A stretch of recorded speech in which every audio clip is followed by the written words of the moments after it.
আসসালামু আলাইকুম, স্বাগত জানাচ্ছি দুপুরের সংবাদে। বিএনপির চেয়ারম্যান তারেক রহমানের সঙ্গে ঢাকায় নিযুক্ত ব্রিটেন, নেপাল ও ভুটানের কূটনীতিকরা সৌজন্য সাক্ষাৎ করেছেন। বৈঠকে বিএনপি সরকার গঠন করলে সম্ভাব্য উন্নয়ন কর্মসূচি ও নির্বাচন পরিস্থিতি নিয়ে আলোচনা হয়। বিএনপি জানায়, সবাই একটি ভালো নির্বাচনের বিষয়ে আন্তরিক। দলটি ভবিষ্যতে দেশের স্বার্থে আন্তর্জাতিক সম্পর্ক জোরদার করবে বলেও জানানো হয়।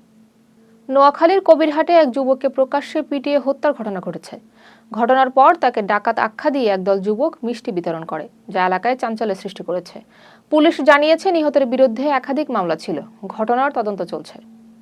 চট্টগ্রাম বন্দরের লাল দিয়ে টার্মিনাল নির্মাণে বিদেশি কোম্পানির সঙ্গে চুক্তি নিয়ে আলোচনা চলছে। সরকার বলছে, এটি বন্দরের সক্ষমতা বাড়াবে ও অর্থনীতিতে ইতিবাচক প্রভাব ফেলবে।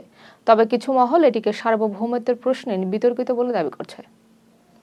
মালদ্বীপে বসবাসরত বাংলাদেশি প্রবাসীদের অধিকার ও সুরক্ষা নিশ্চিত করতে দুই দেশের মধ্যে উচ্চ পর্যায়ের বৈঠক অনুষ্ঠিত হয়েছে। বৈঠকে ডিজিটাল ই-ভিসা ও দ্রুত ভিসা ইস্যুর পরিকল্পনার কথা জানানো হয়। প্রবাসীদের কল্যাণে সহযোগিতা বাড়ানোর আশ্বাস দেওয়া হয়েছে। ব্রাহ্মণবাড়িয়া ২ আসনের স্বতন্ত্র প্রার্থী ব্যারিস্টার রুমিন ফারহানা আবেগঘন বক্তব্যে বিএনপির প্রতি নিজের দীর্ঘদিনের সম্পর্কের কথা তুলে ধরেন। তিনি বলেন, দল থেকে বহিষ্কার হলেও জনগণের সঙ্গে থাকবেন। কোনো মন্ত্রিত্ব বা প্রলোভনের বিনিময়ে তিনি নির্বাচনী মাঠ ছাড়বেন না। দ্বৈত নাগরিকত্ব থাকা প্রার্থীরা জাতীয় নির্বাচনে অংশ নিতে পারবেন কিনা সে বিষয়ে আজ সিদ্ধান্ত দেবে নির্বাচন কমিশন। আপিল শুনানির শেষ দিনে অধিকাংশ আবেদন নিষ্পত্তি করা হয়েছে। ইসি জানিয়েছে, নির্ধারিত সময়ের মধ্যে সব সিদ্ধান্ত জানানো হবে। নীলফামারী ১ আসনে স্বতন্ত্র প্রার্থী অধ্যাপক রফিকুল ইসলাম চৌধুরীর মনোনয়ন বৈধ ঘোষণা করেছে নির্বাচন কমিশন। মনোনয়ন ফিরে পাওয়ায় এলাকায় ভোটের আগ্রহ বেড়েছে বলে জানিয়েছেন ভোটাররা। বিএনপি নেতারা বলছেন, এ রায়ে ন্যায় বিচার প্রতিষ্ঠিত হয়েছে। ইকোনমিস্ট ম্যাগাজিন জানিয়েছে, বিশ্বে আবার গানবোট পুঁজিবাদ ফিরে আসছে। সরকারগুলো এখন বহুজাতিক কোম্পানির উপর নিয়ন্ত্রণ বাড়াচ্ছে। বিশেষ করে যুক্তরাষ্ট্র ও ইউরোপের রাজনৈতিক সিদ্ধান্ত ব্যবসার গতিপথ নির্ধারণ করছে। যুদ্ধ বিধ্বস্ত গাজা শাসনের জন্য যুক্তরাষ্ট্রের উদ্যোগে বোর্ড অব পিস গঠনের প্রক্রিয়া শুরু হয়েছে। এতে বিভিন্ন দেশের নেতাদের আমন্ত্রণ জানানো হয়েছে। জারেড কুশনার নিজেকে এই বোর্ডের চেয়ারম্যান হিসেবে ঘোষণা করেছেন।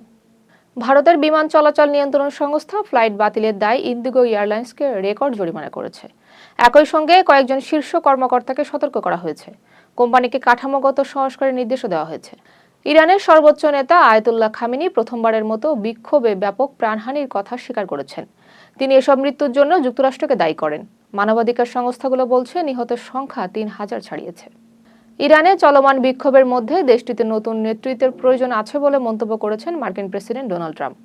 তিনি বর্তমান শাসন ব্যবস্থাকে দমনমূলক আখ্যা দেন। এ নিয়ে ওয়াশিংটন ও তেহরানের মধ্যে পাল্টাপাল্টি অভিযোগ চলছে। এতক্ষণ সাথে থাকার জন্য ধন্যবাদ।